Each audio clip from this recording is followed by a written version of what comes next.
Problem recognition happens when a consumer or someone realizes the state that they are in and there's a significant difference in the state that they wish to obtain or their ideal state.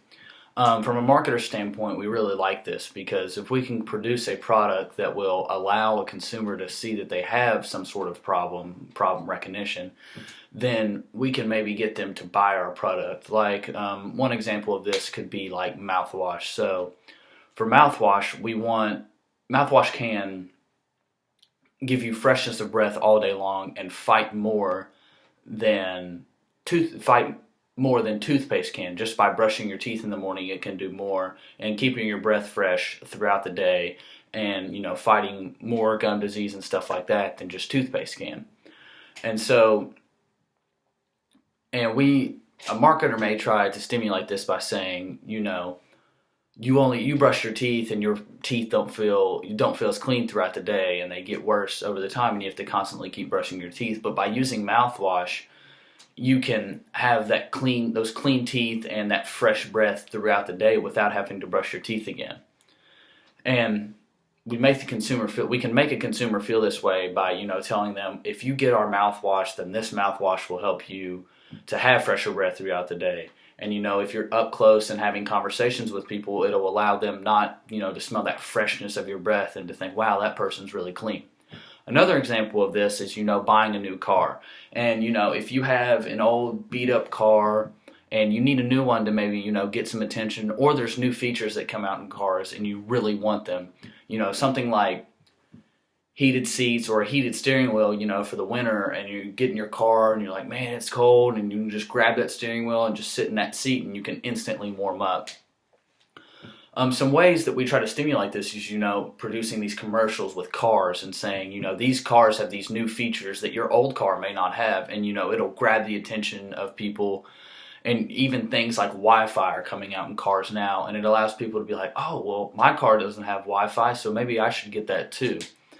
And you can make the consumer feel that they have a problem with this by saying, oh, well, my car doesn't have this. From a consumer standpoint, my car doesn't have this, so I should get this so that I can have that in my car. I want those heated seats, or I want that Wi-Fi in my car. And it stimulates a problem for them to want more and to buy more. The next example of this has to do with, maybe buying a new health club membership. So the current health club that you're in, you may not like because, there's just big strong people that are walking around all the time, and you feel tiny and you feel insignificant in that gym. And, we can offer, in a new health club membership, we can offer things like, oh, well, we have trainers that'll set up a personal workout for you so that you feel, so it will fit the type of your body the way that it needs to be fit. And we can give you certain workouts that'll help you to tone your body and, lose weight really fast, instead of, just the current, like just what going into the gym and not really knowing of what you're supposed to do. And also, a gym can provide more things than just having, a weight room or some treadmills.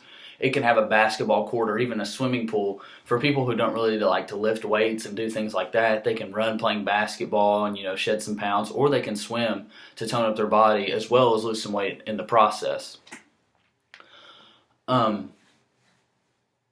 We do this by, flashing the commercials. Like a commercial that comes to mind is, I believe it's Planet Fitness. Planet Fitness has this thing called a lunk alarm where, if somebody's in the gym yelling and just being obnoxious by just, trying to make themselves look huge in front of everybody else, somebody can hit that alarm and somebody can be thrown out of a gym, it's quite funny. And, you can doing that helps people to feel like they're not insignificant in the gym, and that they want them to come to their gym and they want them to be healthy and have that healthy lifestyle and to feel better.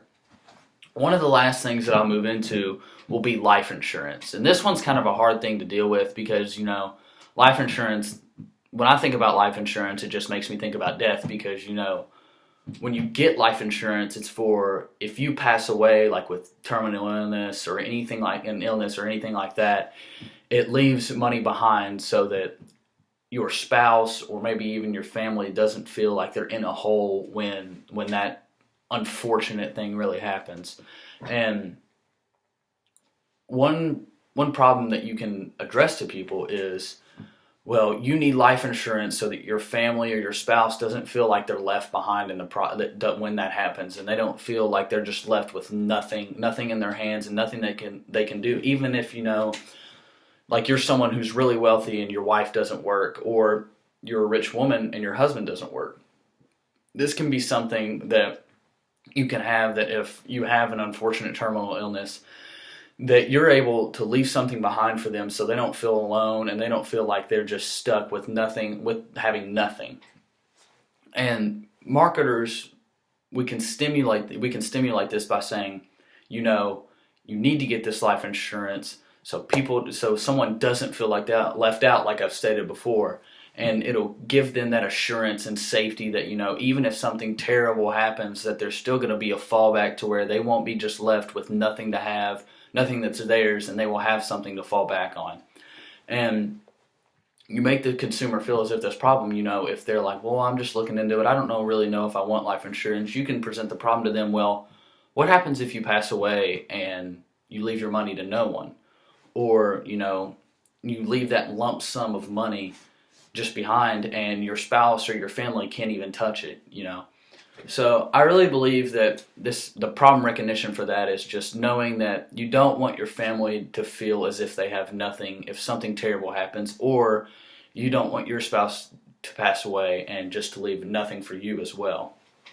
So problem recognition, I think, is a great thing from a marketer standpoint and a consumer standpoint, because from a marketer standpoint, it allows us to produce a product to, target a market where they see a problem with cars or with a new membership or mouthwash, and little thing like mouthwash, and even life insurance, and you're able to produce these things so that they don't feel, so that if they can recognize a problem, or if they currently have a problem and they see your product, they're able to figure out a way to get from the state that they're in into an ideal state where they feel as if their problem is not an issue anymore. Thank you very much.